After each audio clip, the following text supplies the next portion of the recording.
des organisations. On a donné beaucoup sur l'avenir du coaching dans le monde, l'avenir du coaching en Afrique francophone et au Burundi. Et les enjeux sont grands, mais nous avons une force unique, c'est l'Ubuntu. Je suis parce que nous sommes. Quand on est coach, c'est une posture qu'on acquiert. Et on n'est pas coach quand on a quelqu'un devant nous qu'on est en train d'accompagner. C'est une posture permanente quand on parle aux gens, que ce soit au travail, que ce soit au sport, que ce soit dans l'association. C'est une formation pour que toi, tu sois transformé. Mukirundi bavuga ngo nta utanga ico adafise. Et si tu veux diriger des gens, il faut avoir quelque chose à leur donner. Evelyne Inakanyambo. Linda Elvira Caneza, Évariste Widimana, Alain Gahama,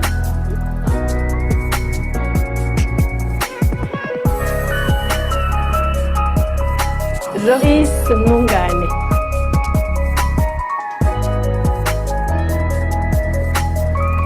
Evrard Mwari, Jackson Majambere, Théogène Daishimiye, Félicité Nzofimani Bishatsi, Éléonore Nduwimana,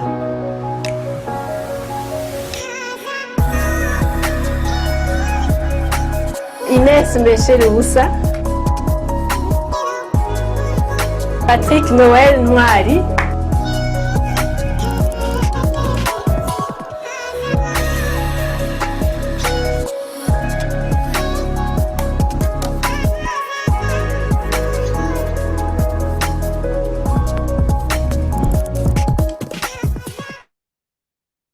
Bonjour. Bonjour Karine. Bonjour Franck. Bienvenue à tous ceux qui nous suivent sur LinkedIn et sur Zoom. Voilà, alors aujourd'hui, on va vous parler de devenir manager coach Ubuntu en 2024. Alors, moi, je m'appelle Franck et je suis donc en direct de Bujumbura. Et je vous invite donc à nous communiquer votre prénom et de là où vous nous suivez, là où vous êtes en ce moment. Alors moi, c'est Karine. Je suis également à Bujumbura. Bienvenue à tous, ravi de vous retrouver pour notre rendez-vous qui finalement devient hebdomadaire. Et, euh, et merci pour l'intérêt par rapport au sujet évoqué.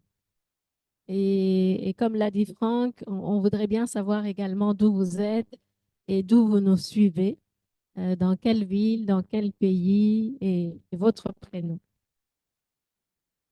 Voilà, alors devenir manager coach, bon, j'ai invité pas mal d'amis sur LinkedIn, notamment dans les technologies IT, etc. Parce que moi, j'ai fait une carrière de plus de 30 ans dans les nouvelles technologies. Ça a été mon parcours professionnel. La dernière mission ou entreprise pour laquelle j'ai travaillé, elle s'appelle Dell, qui a racheté EMC, qui était 68 milliards de dollars. C'était le leader mondial sur le storage high-end, notamment, donc le stockage de données sensibles digitales. Et puis RSA également, la partie sécurité, la partie cybersécurité. Et puis également VMware faisait partie d'EMC. Alors Dell a racheté 68 milliards de dollars et j'ai travaillé donc pendant 10 ans pour Dell EMC, notamment sur la transformation digitale des organisations. Et ma dernière mission en tant que directeur de programme, c'était euh, la BNP qui avait racheté le groupe Fortis. Et donc, c'était un programme qui était sensible en termes de risque pour le gouvernement belge. C'était suivi par le ministre de l'économie belge à l'époque parce que il y avait effectivement euh, une grande transformation digitale de la Banque Fortis pour être conforme au système d'information de la BNP, alors, géré par l'entreprise BP2I, qui est une joint venture entre IBM et groupe BNP. Et voilà, donc dans ce programme de transformation, j'ai, j'ai- j'ai pris beaucoup de plaisir à travailler avec mes équipes, mais il me manquait toujours quelque chose dans mes activités professionnelles que je souhaitais développer depuis une vingtaine d'années. C'est la partie coaching, coaching professionnel. Et donc, j'ai pu faire une école à Paris qui s'appelle Transformance Pro, qui a été créée en 1988 par Monsieur Vincent Lénart, qui lui-même est un coach et un pionnier du coaching en France. Alors, je sais que le mot coach est un petit peu galvaudé. On parle de coach de vie, de coach sportif, de coach business, coach, etc. Alors, on mélange un peu tout. Ça me désole un peu parce que le coaching dont je parle, le professionnel, c'est un coaching extrêmement exigeant sur la formation, sur soi-même et qui demande de développer une posture, un savoir-être, avec bien sûr des outils qui sont le savoir-faire. Alors, je vais essayer tout à l'heure de vous faire une démonstration avec quelqu'un que je vais coacher en ligne, en direct, hein, donc voilà, sans filet, pour, voilà, pour vous montrer un petit peu à quoi ressemble une séance de coaching, même si effectivement c'est quelque chose que l'on fait pour aujourd'hui et qui n'est pas dans le cadre d'un accompagnement sur plusieurs séances. Mais voilà, ça vous donnera un peu l'idée. Donc, restez avec nous. Et puis, on va donc vous expliquer un peu de quoi il s'agit quand on vous dit, quand on vous recommande de devenir manager coach en 2024. Alors, c'est quoi? Ça veut dire quoi, Karine? Enfin, manager coach Ubuntu, pas n'importe quel manager coach. Ça signifie de se former, on est dans la formation continue et d'acquérir cette posture de coach qui est une plus-value dans notre façon de manager, de leader les équipes, d'interagir en entreprise. Et, euh, et, euh, et Ubuntu, comme l'a dit Franck, c'est avec le concept panafricain. Ici au Burundi, c'est vrai qu'on parle de l'Ubuntu, on en parle aussi en Afrique du Sud et on dit souvent que les mêmes valeurs existent dans beaucoup d'autres pays africains. Et ce concept-là est venu compléter les concepts qui existaient déjà dans le monde de l'executive coaching. Et il est venu compléter les concepts des États-Unis, d'Europe et d'Asie qui composaient et qui formaient ce monde du coaching professionnel. Et pour nous, ça fait, ça fait un complément, ça fait une formation complète avec tous les continents réunis et finalement avec la fierté que notre continent africain a quelque chose à apporter dans ce monde du coaching. Donc, cette année, on vous invite. Nous avons quelques 55 déjà, 55 personnes déjà certifiées exécutives coach Ubuntu, donc des managers coach Ubuntu. Beaucoup d'entre eux sont des managers coach. Et c'est le sujet, c'est notre thème aujourd'hui. Et on a déjà fait plusieurs webinaires et aujourd'hui, comme l'a dit Franck, avec la cerise sur le gâteau, de pouvoir suivre un coaching en direct qui est fait en 20-25 minutes et ça vous donne une idée de quoi on parle.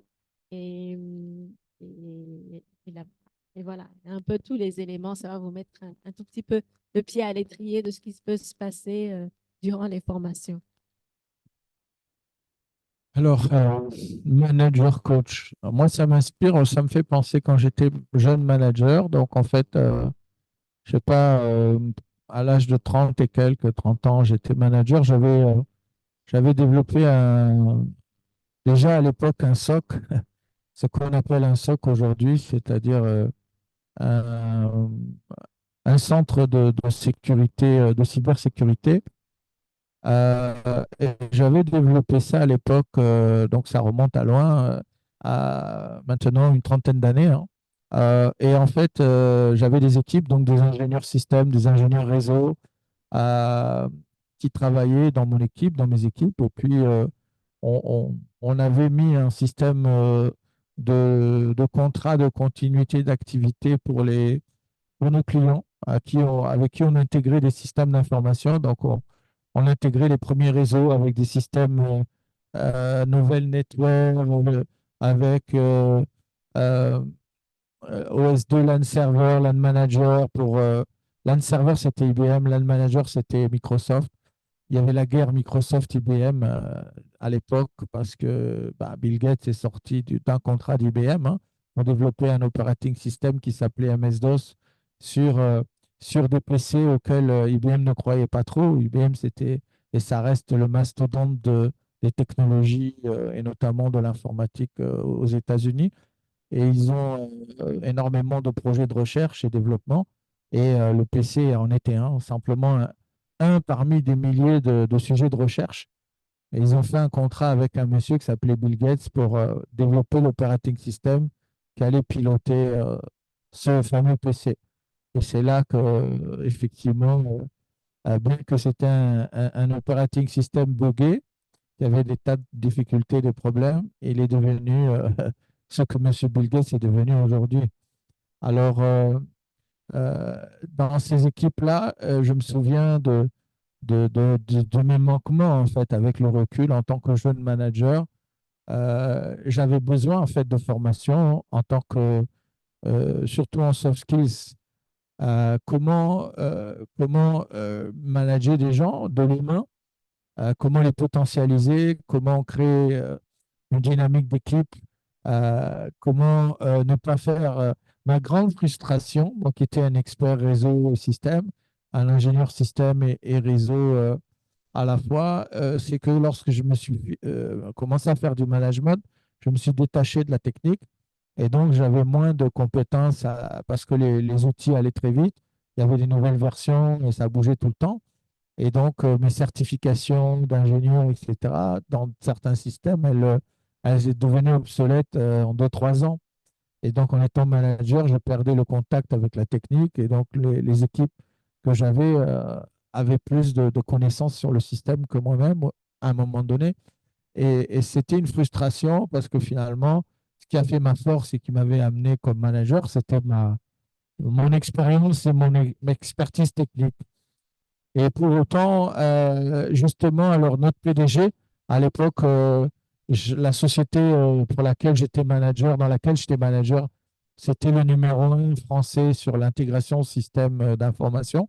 Moi, j'étais parmi les 70 managers de la société. Et donc, on avait fait une formation avec une coach, une psychologue, coach spécialiste en PNL, qui avait écrit un livre, La PNL associée à la négociation. Et donc, je me rappelle ces 3 jours de séminaire, c'est là où, en fait, ça a commencé à m'ouvrir les yeux sur justement le savoir-être, sur le management, sur le coaching, sur les outils du coaching, la psychologie, la programmation neurolinguistique, mais aussi l'analyse transactionnelle, aussi la systémique, toutes ces choses-là. Et je me suis dit, non, c'est quelque chose qu'il faut avoir en tant que manager. Et c'est pour ça aujourd'hui, étant le fondateur de la société Altaf Consulting et aussi le fondateur de la formation Obono, je sais à quel point les managers en ont besoin parce que moi-même, j'en avais besoin et je ne le savais pas. J'en avais besoin et quand j'ai goûté un petit peu, je me suis rendu compte qu'effectivement, ça apportait énormément dans mon management, dans mon leadership, dans ma façon d'être et de travailler avec les autres et de faire travailler les autres dans un objectif commun. Et pourtant, mes équipes étaient très, très soudées et on était très, très efficaces. Et les gens n'hésitaient pas à travailler jour et nuit s'il fallait pour la cause parce qu'on avait un engagement vis-à-vis de nos clients. Et malgré ça, je trouve que j'avais des manquements et je trouve encore aujourd'hui, je vais bientôt avoir 60 ans, je trouve que j'ai encore des manquements et je dois encore travailler sur moi et je dois encore faire des efforts, je dois encore comprendre des choses sur moi-même, sur mon fonctionnement et sur l'humain. Alors, je vous encourage vraiment, si vous êtes manager, même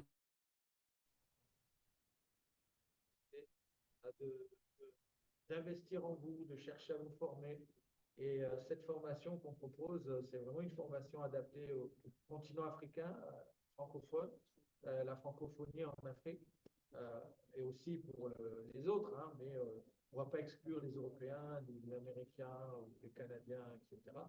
Mais l'idée, c'est quand même de prioriser l'Afrique francophone. Donc, bienvenue à nos amis de Côte d'Ivoire, du Sénégal, du Bénin, du Togo, du Burkina Faso, du Mali, du Niger, du Cameroun, du Congo, du Gabon, Centrafrique, voilà, Burundi, Rwanda, parce que malgré tout, il y a quand même des gens qui parlent français au Rwanda.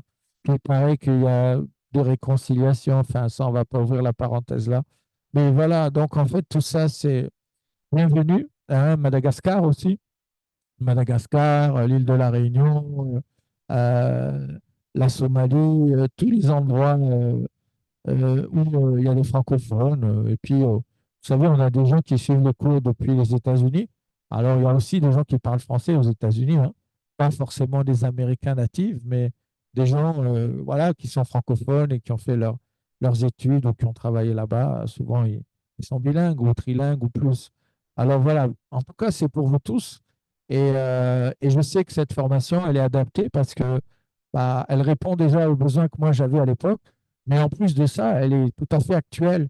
Elle correspond aux besoins de nos contemporains du 21e siècle, aux générations Z, aux générations futures, Y, Z et les autres. Et nous le savons parce que bah, nous y travaillons, nous travaillons à cette pédagogie. Et cette pédagogie, elle vous transforme. Elle transforme votre manière de voir le leadership, de voir l'humain, de voir le management et elle vous permet aussi de travailler en intelligence collective. Et ça a été aussi une révélation pour moi. Ce qui m'a beaucoup touché dans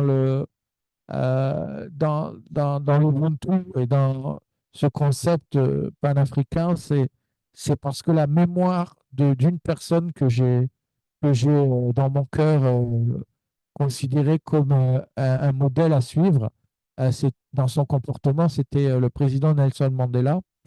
Et je me souviens très bien dans nos petites têtes d'occidentaux, regarder ça en disant que c'est un scandale ce qui se passe en Afrique du Sud, etc. Et quand j'ai vu la réaction de Mandela, je me suis dit, waouh, mais ce monsieur, il a une réaction qui est au-delà de ce qu'on peut imaginer, parce que on ne peut pas être aussi maltraité pendant une période aussi longue de sa vie. Et quand on vient au pouvoir, qu'on a le pouvoir presque de vie ou de mort sur les gens qui nous ont fait du mal, et leur pardonner, et leur permettre de continuer de vivre et de vivre en paix. Alors ça m'a dépassé, quoi. Et je me suis dit, ça, si c'est ça l'Ubuntu, bah, ça correspond à mes valeurs, ça correspond à ce que je crois, ça correspond à ce que je trouve de plus beau dans l'humain, dans l'homme. Et je me dis, en tant que manager, leader, c'est ce qu'on doit être. On doit incarner des valeurs, on doit manifester, être modélisant pour les équipes afin de les amener ensemble vers une vision commune, une vision partagée, co-construite. Alors voilà pourquoi on a fait cette formation et elle est pour vous. Voilà, donc n'hésitez pas à vous inscrire. Il y a une promotion qui va démarrer au mois de mai.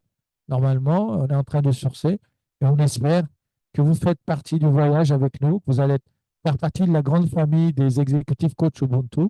Comme l'a dit Karine, aujourd'hui, il y en a 55. Demain, il y en aura certainement beaucoup plus. Et je vous souhaite d'en faire partie. Voilà. Donc, c'était un peu mon mot d'introduction qui est un peu long quand même.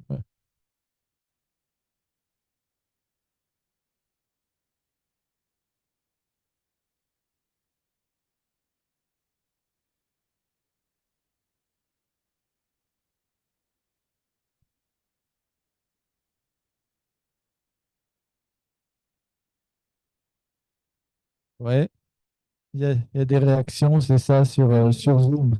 Ils sont bienvenus. Ouais, bienvenue. Le Donc, bon matin. euh, Oui, ah, comme Franck le disait, on a il y a Ghislain Rodrigue Ateba, voilà, la nationalité camerounaise et Josué m'appelle, mais je crois qu'il faut qu'il se connecte plutôt. Ghislain Rodrigue Ateba, de nationalité camerounaise et résident au Rwanda. Content d'être parmi vous pour apprendre de cette expérience, cordialement. Bienvenue. Voilà. Et puis, il y a Sanson Maganda Tonda. Vous pouvez vérifier de votre côté car le son sort très bien. Très bien. Bon, ben, s'il sort très bien, merci.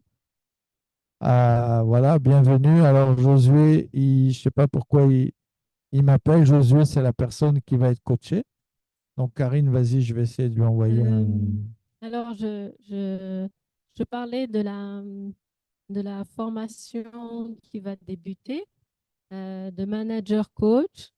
On a déjà fait 3 promotions certifiées qui font les 55 personnes qu'on a évoquées. Et on a une 4e promotion qui est en cours. Cette formation est une formation qui se passe en présentiel à Bujumbura et en distanciel également. On l'a déjà dit à plusieurs reprises, nous avons des gens qui sont dans d'autres pays d'Afrique et notre cible, c'est l'Afrique francophone. L'idée étant que le coaching professionnel se développe dans l'Afrique francophone. Nous savons que le coaching est déjà quand même à un niveau assez avancé dans les pays d'Afrique anglophone. Le Kenya voisin, on le voit très bien, en Ouganda aussi.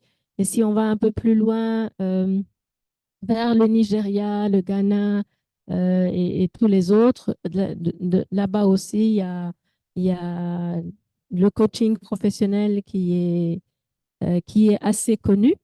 Et nous constatons qu'en Afrique francophone, il est quand même assez balbutiement, donc à ses débuts. Et nous sommes réjouis du fait qu'aujourd'hui, nous avons des gens qui participent à la formation ou qui ont participé à la formation depuis la Côte d'Ivoire, le Togo, Madagascar, Afrique du Sud, la RDC, depuis la France, la Belgique, les États-Unis, comme l'a déjà dit Franck.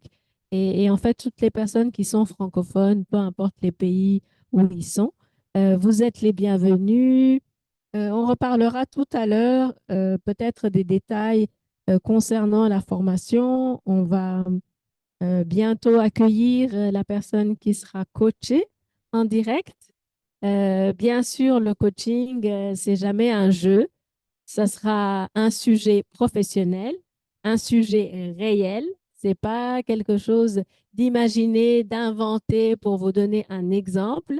C'est un exemple réel qui n'est pas fictif. Et je tiens à le préciser, c'est comme ça aussi qu'on travaille durant la formation. On n'invente pas des sujets pour s'exercer. On coach sur des vrais sujets. On s'exerce sur des vrais sujets. Parce que dans l'entreprise, on n'invente pas. Il y a réellement des vrais sujets sur lesquels il faut accompagner les gens. Et ça sera le cas tout à l'heure.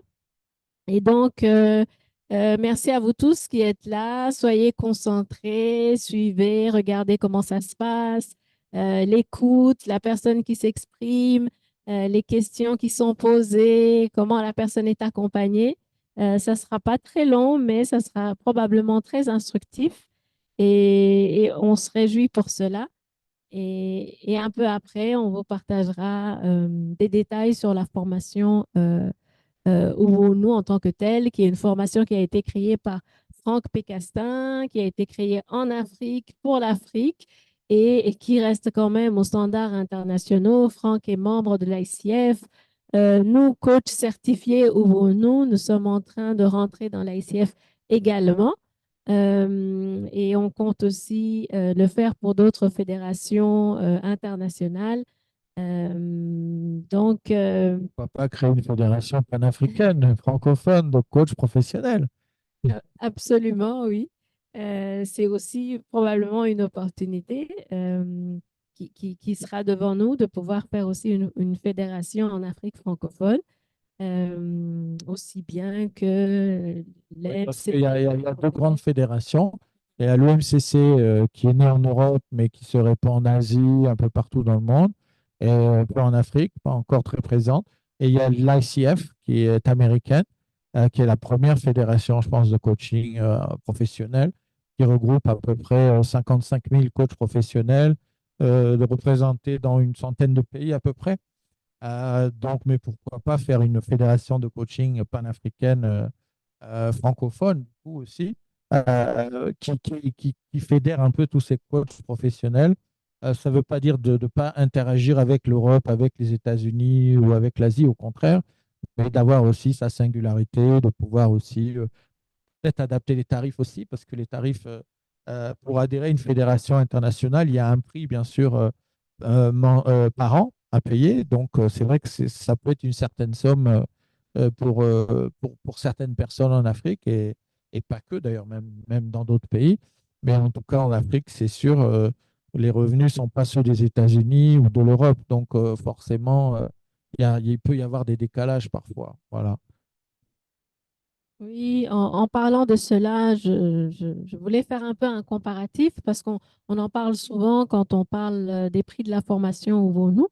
Alors, en général, quand les gens veulent se former dans de bonnes écoles ou dans des formations aux standards internationaux auxquels nous répondons aujourd'hui à la formation au nous, c'est souvent qu'ils sont obligés d'aller en Europe, aux États-Unis, etc., en tout cas dans des pays lointains, et où les formations en général sont, où le coût de la formation euh, se situe en général autour de 20 000, 25 000 euros par individu pour se former. Ce qui est un budget conséquent, sans compter le fait, tous les coûts derrière du fait d'être loin de chez soi.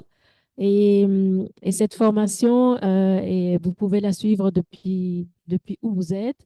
Et elle a été faite aussi pour l'Afrique francophone. Et pour les entreprises qui envoient leur personnel, la formation coûte 5 500 euros. Et pour les individus qui payent pour eux-mêmes, qui s'inscrivent à la formation, elle coûte 3 500 euros. Et dans chaque cas, les frais d'inscription sont de 150 euros. Et, et l'autre chose que je voulais vous signaler, c'est que vous pouvez suivre les témoignages de ceux qui ont fait la formation sur notre page LinkedIn, la page de la formation ONU, pour un peu comprendre les retombées de cette formation dans la vie des gens qui se sont formés, de ceux qui sont managers coach ONU aujourd'hui, ceux qu'ils ont vécu pendant la formation, ceux qu'ils vivent après et pour vous renforcer et comprendre un peu si vous devriez vous engager dans cette formation, ce que ça pourrait vous apporter. Alors, je ne sais pas si Je crois qu'il est là, Josué. là, Josué. Josué est rentré donc dans le Zoom. On va pouvoir peut-être passer à la suite en termes de coaching. Mais c'est juste que tu disais, Karine, donc le coût est adapté à l'Afrique par rapport à la formation. Et puis donc, on va vous mettre dans le lien sur LinkedIn et sur Zoom le préinscription, le processus pour s'inscrire, c'est de se préinscrire d'abord, justement, en complétant ce formulaire électronique. Et ensuite, une fois que vous avez complété ce formulaire, vous recevrez un mail pour avoir la suite des instructions. Alors, je voudrais accueillir maintenant Josué, avec lequel nous allons avoir un échange de coaching, voilà, en direct pour vous qui nous suivez sur Zoom ou sur LinkedIn. On a agrandi ta fenêtre. Voilà, je te vois mieux. Alors, bonjour Josué. Bonjour Franck, bonjour Karine, bonjour tout le monde. Bonjour Josué. Je vais peut-être vous laisser faire le coaching et je regarderai un peu de loin. D'accord. Je reviens te voir après, alors. OK. Merci, Karine. Alors, voilà. Donc, Josué, bienvenue d'abord dans cette séance de coaching hein, en direct. Merci. On va partager un petit peu pendant 20 minutes Oui. notre temps, 20-25 minutes. Alors, comment te sens-tu aujourd'hui, Josué? Ça va? Oui, je me sens bon, un peu. Je travaille en fait, j'ai eu une petite grippe là, mais ça va. Je me sens bien quand même. Ça va. D'accord. Bah, écoute, sois le bienvenu. Merci. Ça me fait plaisir d'être avec toi. Je suis joyeux d'être avec toi cet après-midi. Et Merci. dis-moi, quel est le sujet qui t'amène alors? Alors, merci beaucoup. Alors, le sujet qui m'amène est un sujet d'ordre professionnel et qui certainement me permettrait, à l'issue de notre séance, de pouvoir peut-être envisager des pistes de solutions face à la situation professionnelle à laquelle je me retrouve. En fait, il s'agit de mon chef projet avec lequel je travaille depuis bientôt 2 ans et qui est une personne souvent très absente du projet en question. Donc, il est le chef projet, mais il s'absente, il vient, on peut s'entendre sur un planning, sur une trajectoire, et du jour au lendemain, parfois, il change de trajectoire, et parfois, tu es obligé de gérer les contradictions internes pour éviter de laisser cela transparaître auprès du client. Et ça pose vraiment un problème. Et dans l'atteinte des objectifs donc, du projet, disons, depuis près de 2 ans, on n'est qu'environ du coup, à 50% de résultats atteints, alors qu'il ne reste environ 18 mois seulement pour terminer le projet. Donc, ça pose un gros souci. Donc, je ne sais pas, parfois, je me retrouve face à des situations où je dois faire face à les contradictions de mon patron et je ne sais pas parfois quelles sont les actions que je dois mener, comment je dois me comporter, comment je dois me prendre. Du coup, ça fait qu'on est beaucoup en retard, je dirais, bon, retard, c'est peut-être un mot un peu trop, mais je dirais plutôt qu'on ne va pas au rythme qu'on aurait souhaité aller. Et du coup, on a du mal à atteindre vraiment les résultats qui sont attendus de nous auprès du client. D'accord. Merci Josué. Alors, si j'ai bien compris, tu me parles d'une personne avec qui tu travailles, qui travaille avec toi, Oui, et dans sa posture, son attitude, parfois tu estimes que elle ralentit le projet sur lequel vous travaillez ensemble et que ton N+1, disons, c'est pas évident. Donc, dans ce contexte-là, et tu te poses la question de savoir quelle devrait être ta posture, qu'est-ce que tu devrais faire, etc. C'est bien ça? c'est exactement ça. Merci beaucoup. C'est ça. D'accord. Alors, je peux te poser une question sur la personne en question. Est-ce que cette personne-là, c'est quelqu'un qui est en parité avec toi ou que c'est ton N-1? Il est sur quel plan? Un plan compétence ou du plan, Un je sais plan pas. de management, est-ce qu'il est en parité au même niveau que toi par rapport, il a le même N+1 que toi ou est-ce que c'est toi qui le manages? Non, on a le même N+1, Donc, vous mais êtes c'est lui le un chef peu en projet. parité. Comment? Oui, mais c'est lui le chef projet. C'est lui On le a le chef de même projet, d'accord. Voilà. On a le M+1, mais c'est lui le chef projet. Ah, ok, il a une fonction différente de la tienne. Oui, Toi, tu exactement. joues quel rôle? Moi, je suis assistant d'exécution, expert dans le domaine. Et voilà, c'est le poste que je plutôt un poste de technicien, expert dans le domaine donc, de la finance et du développement agricole. D'accord. Donc, toi, tu as une fonction, on va dire, d'expert, et lui, il a une Oui, fonction de chef de projet. voilà, OK. Et tous les deux, vous vous rendez compte à la même personne, au même N+1. bien sûr, tout à fait. D'accord, OK. Et alors, donc, toi, tu constates que, en fait, dans son attitude, il va ralentir finalement votre travail. C'est ce que je perçois. C'est ce que je perçois parce il y a certaines activités pour lesquelles on aurait déjà on aurait déjà dû obtenir des résultats, mais on est toujours en train de laminer sur des éléments que moi j'estime qui sont des éléments pas essentiels, quoi, sur lesquels on peut passer aux activités les plus occupantes qui nous permettront de pouvoir booster les résultats que nous recherchons dans le projet. D'accord. Alors, j'ai une question. Est-ce que ces résultats, ces objectifs, est-ce que vous les avez partagés ensemble avec lui? Et est-ce que vous avez la même vision finalement des résultats à atteindre? Oui, en fait, c'est là la grosse surprise, du moins, sur le hic. C'est que nous partageons souvent ces éléments, les résultats, le planning, tous ces éléments, on les partage, on les conçoit ensemble, on les partage, on est aligné. Mais lorsqu'il s'agit de mettre en œuvre, il a cette manie de changer des éléments à l'intérieur qui perturbent la trajectoire. Et du coup, au lieu d'aller de A à B directement, par exemple, on peut quitter de A, quitter à aller à B-1 et ainsi de suite, tourner autour de B, mais ne jamais arriver à B. Et du coup, ça me pose, moi, personnellement, un souci. D'accord. Donc, tu veux dire qu'en fait, vous partagez une vision et des objectifs communs, et puis Oui, dans son coin, sans t'en faire part, il va changer des choses, et du coup, oui. toi, tu constates que ça a été changé sans t'en faire part. C'est bien Ben, ça? exactement. C'est ça, exactement. Et du coup, je me retrouve devant le fait accompli, devant le client, et j'ai du mal à montrer la contradiction entre lui et moi parce qu'on doit montrer la cohésion d'équipe. Donc, il faut éviter ça en matière de gestion d'équipe. Donc, j'essaie quand même de revenir vers lui pour essayer de comprendre quels sont les éléments qui ont sous-tendu ces changements brusques et inattendus de cette trajectoire. Et les arguments avancés, à vrai dire, parfois ne tiennent pas la route.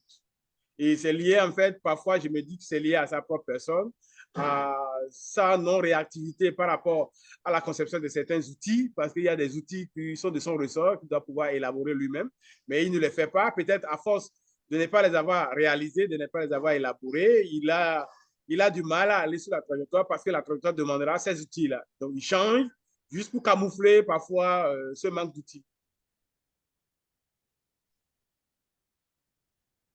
Ok. Donc, toi, tu penses que, donc, vu de ta fenêtre à toi, vous avez du retard, vous prenez du retard sur le projet parce qu'il fait des changements seul dans son coin qui t'impactent toi directement. Alors, j'ai Oui. une question, c'est en quoi est-ce un problème pour toi, cela? C'est un problème pour moi dans la mesure où, dans ma nature de fonctionner à moi-même déjà, je suis une personne, quand on t'entend sur quelque chose, j'aimerais qu'on s'en tienne à ça et qu'on aille jusqu'au bout parce qu'on a balisé le terrain, on a analysé les risques, on a analysé les solutions possibles pour atténuer l'ensemble de ces risques. On est tombé d'accord, on a une feuille de route, ben, réalisons la feuille de route, allons jusqu'au bout. Subitement, ces changements, moi, me perturbent en fait. D'accord. Alors, quelle serait la situation idéale pour toi? La situation idéale pour moi serait que lorsqu'on convient d'une trajectoire, d'un planning, d'une activité ou de l'ensemble de ce que nous devons mettre, nous devons réaliser, qu'on s'en tienne à ça et qu'on le réalise, certes, en intelligence de situation, je suis parfaitement aligné sur ça, mais qu'on ne vienne pas changer de façon unilatérale des éléments qui, à mon sens, ne méritent pas qu'on les change, en fait. Puisqu'au finish, on finit toujours par revenir à ce sur quoi on s'était entendu. Quel a été l'intérêt alors de changer? Ce n'est que de D'accord. perdre du temps. Voilà, ce n'est que de Donc, perdre du donc, temps, en fait. donc, l'idéal pour toi, si je le reformule, ça serait s'il veut faire un changement, en fait, il s'en ouvre à toi et vous en discutiez avant, Absolument. avant de décider d'un changement. Oui, c'est ça. D'accord. Et alors, mais qu'est-ce que tu attends de moi dans cette séance de coaching? Je voudrais avoir des pistes, des solutions, ou du moins des pistes d'attitude que je pourrais avoir avec lui pour me permettre de ne pas être perturbé moi-même. Parce que quelque part, ça me perturbe et je me perds. Parfois, j'ai même envie de lâcher du lest, de partir et de le laisser dans ses embrouilles à lui seul. Parfois, ça me traverse la tête. Donc, mais je ne voudrais pas en arriver, mais voilà, je voudrais avoir un point de vue extérieur qui pourrait peut-être m'amener à comprendre quelle va être la meilleure attitude que je puisse avoir vis-à-vis de telle situation.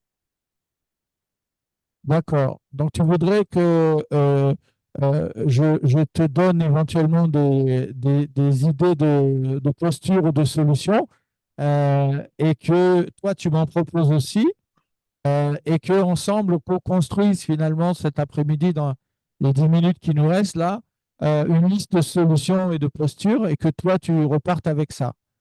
Oui, Tu... exactement. Exactement. OK. Alors, OK. Alors, on va commencer. Alors, quel est justement, toi, tu peux me donner ta première solution? Qu'est-ce que qu'est-ce que tu as comme idée que tu pourrais faire Euh, pour ne pas être frustré? Ces derniers temps, surtout ces 3 derniers mois, j'ai adopté une attitude de silence. Et du coup, je ne réagis plus. Quand je note des changements unilatéraux, je ne réagis plus, je reste silencieux et puis j'observe. Et je pense que ça a l'air de marcher puisque ça me stresse moins. Et du coup, j'arrive quand même avec ça à me rendre beaucoup plus, je dirais, et plus tranquille. Donc, je ne m'en fais plus trop par rapport aux activités que nous ne réalisons pas, mais que nous n'avons pas encore réussi à réaliser. D'accord. Donc, en fait, toi, tu as pris une posture en disant finalement, je me tais, je prends du recul. Après tout, c'est pas mon problème à 100%. Je prends du recul, je le reformule, hein, mais quelque part, c'est plus ton problème. Ça devient le sien. C'est ce que je me suis dit. Et je pense que depuis que j'ai commencé par adopter cette situation, je suis moi-même en paix avec moi-même et je travaille plus sereinement. Donc, du coup, il arrive qu'il se rende compte que le changement qu'il introduit n'avait pas de raison d'être, il revient sur ce sur quoi on est convenu et puis on avance. Donc, finalement, j'essaie quelque part, je vais dire, de m'adapter à lui en réalité. Je m'adapte à lui pour éviter de me retrouver dans une situation où on pourrait être dans des postures d'action et de réaction. Donc, ce que je veux éviter le maximum. Oui, oui. Je vois qu'il y a ta petite fille derrière. Bonjour, mademoiselle. Enchanté. Ok, donc ça, c'est la solution. Et en quoi cette solution, aujourd'hui, elle te convient pas pleinement alors? Est-ce qu'il y aurait une autre solution que tu envisagerais? Non, pas forcément. Je me dis peut-être qu'il y a une autre manière de faire qui permettrait non seulement de me séréniser, mais aussi de pouvoir l'aider lui-même. Parce que lui-même, je me rends compte que les contradictions et autres viennent pas de façon, je vais dire, anodine. Ça vient de sa propre gouverne à lui-même. Ça veut dire que c'est une personne dans son enfance qui a développé beaucoup d'encre et du coup, parfois, il laisse tressaillir, du moins, apparaître ces encres-là dans ses actions, dans sa manière de faire. Donc, c'est ce dernier temps que j'ai commencé par mieux comprendre ça et c'est ce qui m'a amené à avoir cette attitude de silence-là. D'accord. Mais est-ce que lui, il est en demande d'aide ou pas? Pardon, je n'ai pas entendu. Non, je disais, est-ce que lui est en demande d'aide ou pas de ta Euh, part? Quelque part, oui, oui, je peux le dire. Tout dernièrement, lors d'une dernière séance, il m'a posé une question et là, j'ai été surpris. Il m'a dit, à ma place, qu'est-ce que tu ferais? Ce qu'il ne m'a jamais dit depuis près de 2 ans. Donc, ça veut dire qu'il arrive qu'il se rende compte qu'il est en train peut-être de se rendre compte que ses propres contradictions ne viennent pas de façon anodine. Donc, ça veut dire il sent peut-être qu'il a certains éléments qui lui manquent et qui devaient lui permettre d'être beaucoup plus, je vais dire, prompt à aller dans le sens dans lequel les choses sont convenues, en fait. D'accord. Donc, en fait, là, tu es en train de me dire, donc tu as une posture à la fois de silence, et donc, bah, c'est plus mon problème. Et puis, tu as une posture, deuxième posture d'ouverture, de dire, écoute, si tu veux, si tu as une demande, je suis prêt à l'accueillir et à partager avec toi. Donc, ça te Bien fait sûr. déjà deux postures différentes par rapport à la situation. Moi, je t'en propose une troisième. Est-ce que et sous forme aussi de question, est-ce que tu t'es ouvert avec lui sur ta frustration? Est-ce que tu as percé cet abcès avec lui? Oui, je lui ai fait comprendre ça. La première année, surtout de fonctionnement, je lui ai fait comprendre ça, mais ça a amené des effets de réaction, action et réaction. Donc, du coup, on ne sait plus le bec. À maintes reprises, par rapport à certaines, je me suis aperçu, d'abord, c'est une personne qui a un très fort orgueil et qui a du mal à admettre parfois ses erreurs. Et du coup, c'était très compliqué de discuter un peu avec lui sur ce sens-là. C'est pourquoi j'ai été surpris qu'il y a 2 semaines, là, qu'il m'ait posé directement une question de ce genre. À ma place, qu'est-ce que tu aurais fait? Et je lui ai donné un conseil, et ce qui a été quand même surpris, qu'il ait appliqué à la lettre ce que je lui ai donné comme conseil. Et il a eu de bons résultats. Donc ça m'a paru curieux. Et je me suis dit, ah tiens, ça veut dire qu'il commence par comprendre ce vers quoi je voudrais qu'on fonctionne, comment je voudrais qu'on fonctionne. Parce qu'on a appris à se connaître. Aujourd'hui, 2 ans de collaboration, on se connaît très bien. Donc, en principe, il se rend compte que peut-être j'ai certaines qualités et il voudrait aussi en profiter. Enfin, il voudrait enfin en profiter. Et là, quelque part, ça m'a paru surpris. J'ai été surpris que il a écouté et qu'il a mis en œuvre et il a eu le résultat qu'il escomptait. D'accord. Alors, quand je disais donc de s'ouvrir à lui, je pensais aussi à ta nouvelle posture, parce que je sais que tu es formé en tant que manager coach, que tu as appris beaucoup de choses sur le savoir-être. Et donc, c'était dans le sens justement de changer ta posture. Donc, tu l'as changé puisque tu as pris le silence. Tu l'as changé puisque tu attends qu'il vienne avec une demande. Mais quand je parlais donc de s'ouvrir à lui, c'est avec ta nouvelle posture pour lui exprimer justement ton en intelligence de situation et en intelligence collective. Allô, j'étais perdu. Justement. Allô, j'étais perdu. Non, je disais, ce que je disais tout à l'heure, c'est que je disais par rapport à la confrontation. C'est pas la confrontation. Tu m'entends ou pas? Très clair, très faiblement. Euh, Tu m'entends là? Non plus. Ok. Attends. Oui, c'est bon. C'est bon. Tu m'entends? Ah non, c'est reparti encore. Ah. Tu m'entends là? Là, c'est bon maintenant, oui, je Ok, t'entends. excuse-nous. Donc, je disais, Josué, que tu m'as parlé justement que tu l'avais parlé il y a un an, un truc comme ça. Entre-temps, toi, tu as progressé, tu t'es formé, tu as Oui, bien développé sûr. tes soft skills, etc. Oui, Donc, tu as changé d'attitude, de posture, tu es devenu un vrai manager coach. Et donc, moi, quand je te suggérais ça, c'était justement dans ta nouvelle posture de lui parler du partage de représentation, de lui parler de l'Ubuntu, de lui dire à quel point c'est vertueux de travailler en intelligence collective. C'était dans ce sens-là que je proposais une nouvelle confrontation finalement bienveillante. tout à fait. Est-ce que... En fait, ouais. c'est ce qui m'a amené, c'est ce qui m'a amené quand j'ai dit, quand il m'a posé la question, c'est ma nouvelle posture en fait de coach manager qui m'a amené à me transcender et à pouvoir parler avec lui de façon beaucoup plus posée, plus calme, en lui donnant donc ces conseils-là.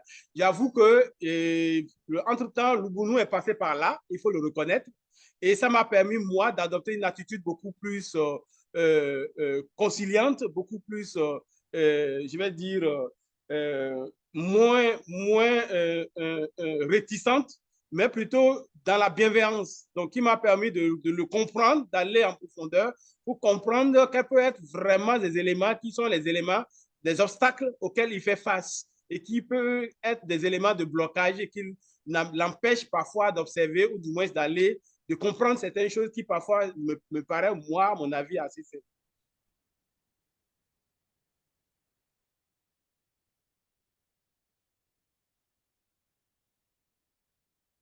Allô?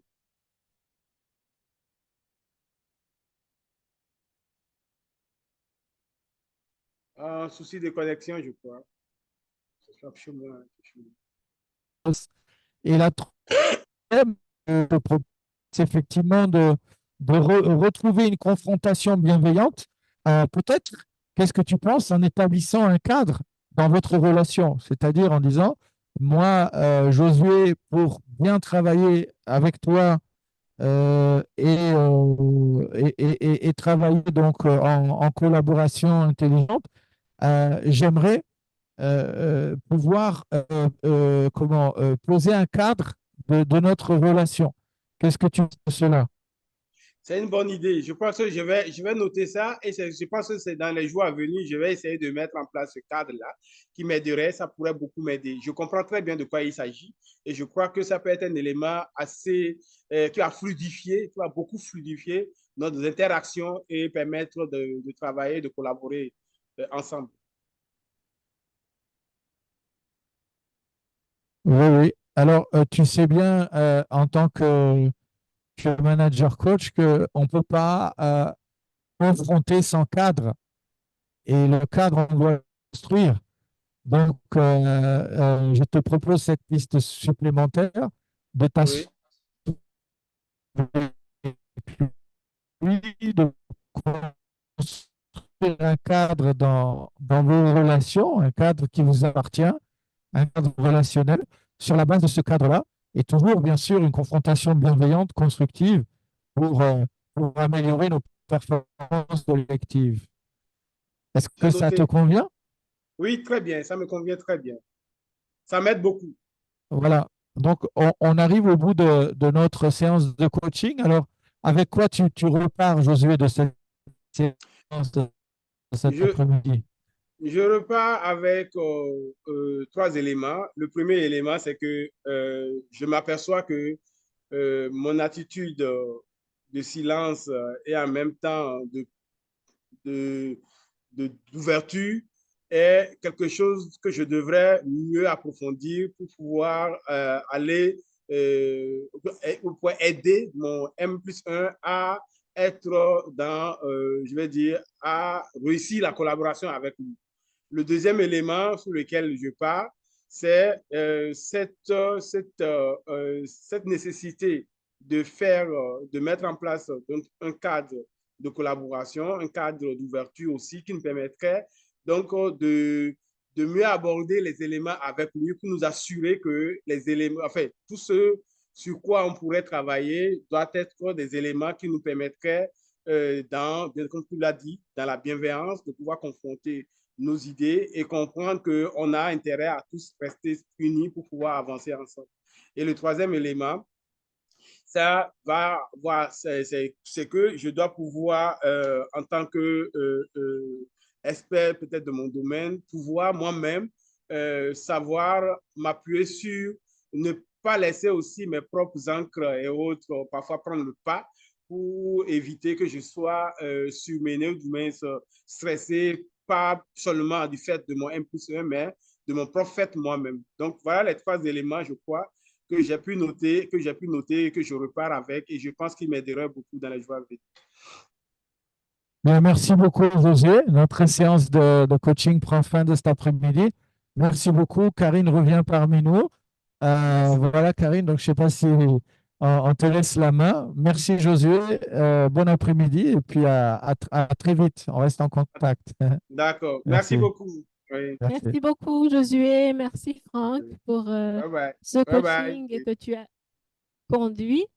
Alors, je voudrais bien inviter les gens qui sommes nous en ligne de pouvoir réagir par rapport à ce qu'ils viennent de suivre, ce qu'ils ont écouté, comment est-ce que vous l'avez vécu, quels sont vos commentaires, qu'est-ce que vous pourriez dire, qu'est-ce que ça vous a fait comme effet, est-ce que vous pouvez nous partager? Moi aussi, j'ai autant suivi que vous, j'ai compris un peu la problématique de Josué et j'ai surtout apprécié déjà ce qu'il avait déjà mis en place et aussi pour un coaching d'une aussi courte durée.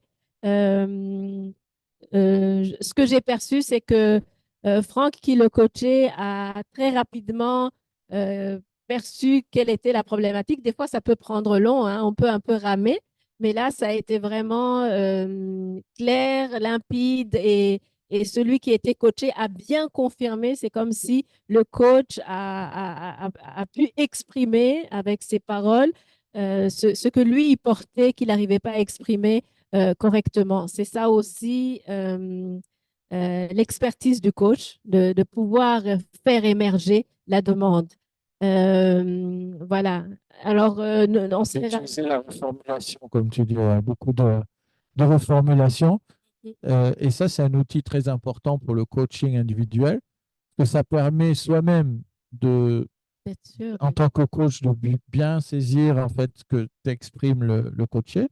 Et puis, en le reformulant, ça permet au coaché aussi d'avoir peut-être un autre éclairage et en même temps de valider, effectivement, de valider que tu as bien compris. Et donc, on peut bien avancer parce qu'on est d'accord sur le sujet.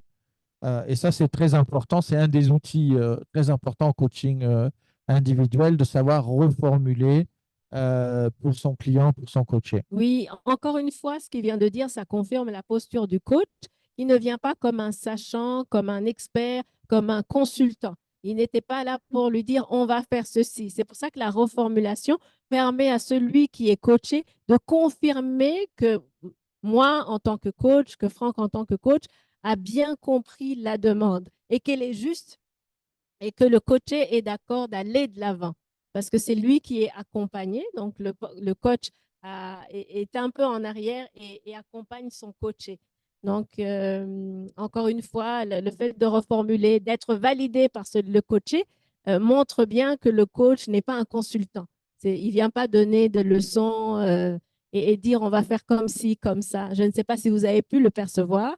Alors, je ne sais pas s'il y a une question. J'ai utilisé des outils qu'on apprend dans la formation au Bono, comme le RPBDC, les 9 zones, les processus parallèles, les protections, permission, puissance, et aussi le contrat qu'on retrouve dans le RPBDC, c'est-à-dire faire formuler un contrat à mon client de séance et ensuite lui proposer un processus.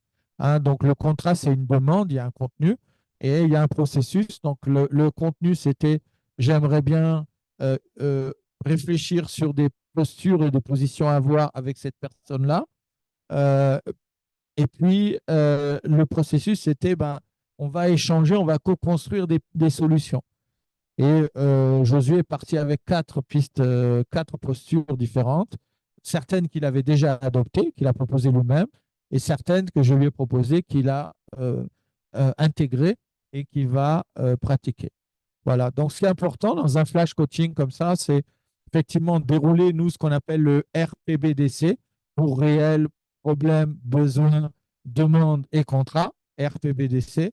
Et puis, explorer avec les 9 zones, explorer un peu, cartographier les problèmes.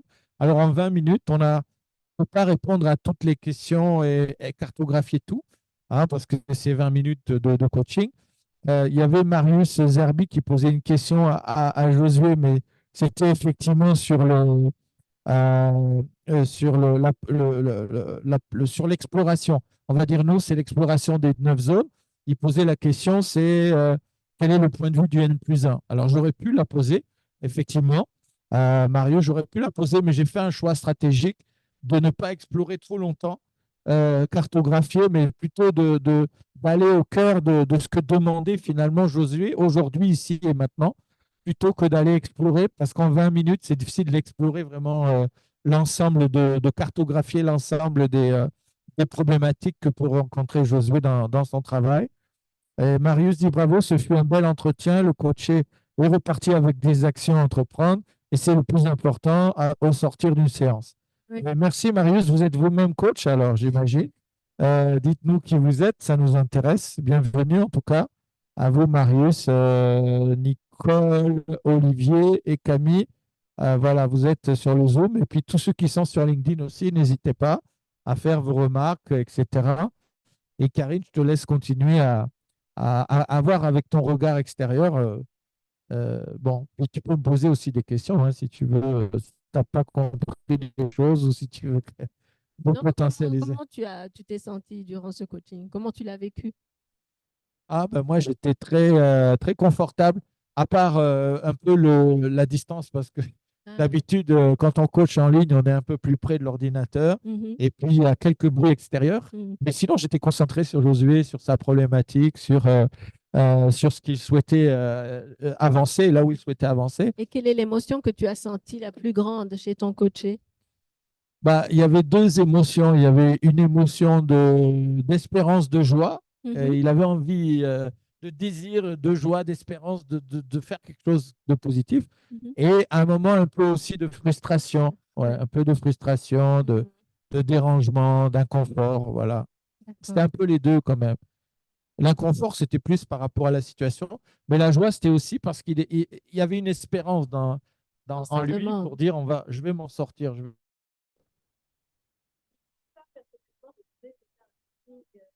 Light ou j'en ai vu plusieurs et surtout comme ça en direct, c'est pas toujours aussi facile et limpide et clair des deux côtés, hein. C'est pour ça que je suis aussi dans la joie, j'ai envie de dire. C'était un sujet important, je pense, et puis des sujets auxquels nous faisons souvent face tous dans le travail. Ça peut être une question d'ordre général, j'ai envie de dire, une problématique qui peut revenir souvent.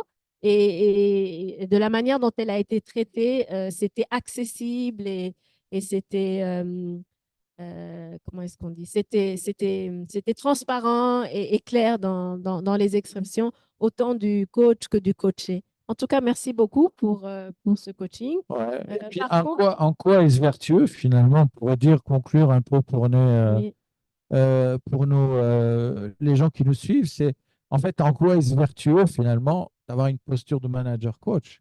oui. Puisque là, en fait, on a illustré, mais en quoi est-ce vertueux, finalement? Alors, ça a été vraiment clair, en tout cas pour moi, quand tu as demandé, enfin par rapport déjà la manière dont il est venu et ce qu'il a dit qu'il avait déjà mis en place, les deux options, et tu lui en as rajouté une troisième. Avec avec la formation, il a pu apprendre à gérer ses émotions et ses frustrations. Donc, il n'est plus dans le conflit, c'est-à-dire il a su gérer sa relation avec son N+1. Il n'est pas resté dans la bagarre, dans le conflit, et il a su prendre du recul. Et ça, c'est vraiment très important. Et je crois que ça, c'était un élément clair et factuel et qui était sur le plateau, j'ai envie de dire. Ouais, c'est ça. Je crois en fait, avec la nouvelle posture qu'il avait, c'est il a pu, avec son chef de projet, se taire en fin de compte et ne pas sortir de la relation conflictuelle et attendre que lui vienne avec une demande. Et encore une fois aussi, il y a quelque chose que nous apprenons dans la formation au ONU qui est de renoncer à avoir raison a priori. Parce que lui, comme il s'était convenu des choses et que son collègue ne les met pas forcément en pratique, on part du principe qu'on a raison. Et du coup, on peut aller faire du coude à coude. Et il n'est pas du tout allé dans, dans cette attitude-là ou dans cette posture-là. Il a gardé une posture reculée, une posture que je dirais entre guillemets sage, qui n'était pas une posture conflictuelle. Il n'a pas voulu avoir raison, avoir le dernier mot, aller lui montrer, voilà, on s'est convenu ça, tu l'as fait sans me dire, etc. Malgré que quand même, il a pu aussi lui parler de manière claire, mais en tout cas, il est sorti de, de vouloir avoir raison. Il est plutôt dans la solution, de dire comment est-ce qu'on peut améliorer notre relation, notre collaboration. Voilà. Ouais. Donc, il y a vraiment une vertu, hein, à être manager coach et ça débloque des situations. Et tu l'as justement cité, l'intelligence émotionnelle, c'est essentiel aussi et on le développe pendant la formation Ubuntu. Hein, on développe l'intelligence émotionnelle à travers des processus notamment issus de la CNV, de la communication non violente, mais pas que. Voilà, et donc, en fait, vraiment, on vous invite à vous préinscrire si vous êtes intéressé par le sujet. Et puis, n'hésitez pas à nous écrire aussi, à nous encourager si vous êtes encouragé et à communiquer à vos relations professionnelles qui seraient intéressées par ce sujet du coaching, de manager coach, cette posture. Voilà. Et puis, donc, nous offrons aussi 30 minutes, comme on l'a fait là en 20 minutes, 20-25 minutes. On offre 20-25 minutes pour des gens qui veulent expérimenter le coaching, être coachés. Donc, vous pouvez aussi vous inscrire sur notre plateforme de coaching et ainsi bénéficier avec un coach certifié Ubuntu d'une séance de coaching offerte. Voilà, donc sur ce, ben, je sais pas, on aimerait avoir un petit mot de déclusion. Est-ce que vous avez un petit mot? Je sais pas, Karine, si tu veux donner ton mot et encourager aussi nos amis à donner leur mot. Alors, leur mot, et puis peut-être là où vous êtes aussi, parce qu'on n'a toujours pas vu là, depuis là où vous nous suivez en fait. Et moi, je vous dis à bientôt. Joyeuse, à bientôt. Moi, joyeux aussi, hein. Et puis à très vite.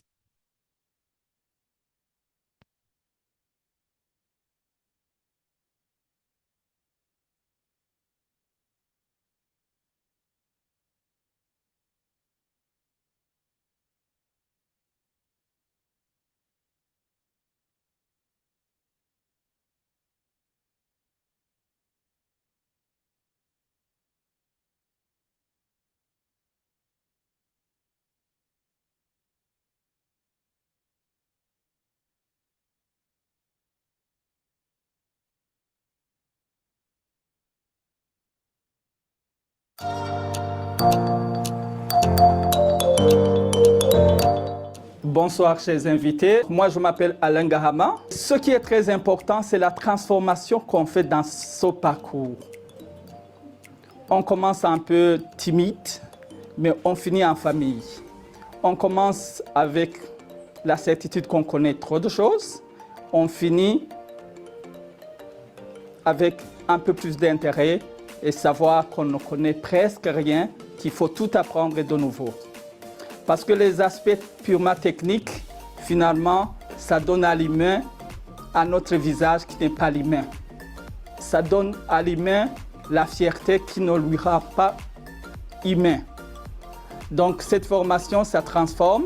Je recommande à tout le monde de suivre cette formation et de suivre des séances de coaching. Étant un ancien séminariste, je pensais que c'était difficile de faire des séances de psy sans être un peu dérangé. Mais ça vous ressource, ça vous demande de réfléchir pourquoi on est sur Terre. Et c'est ça, je vous remercie.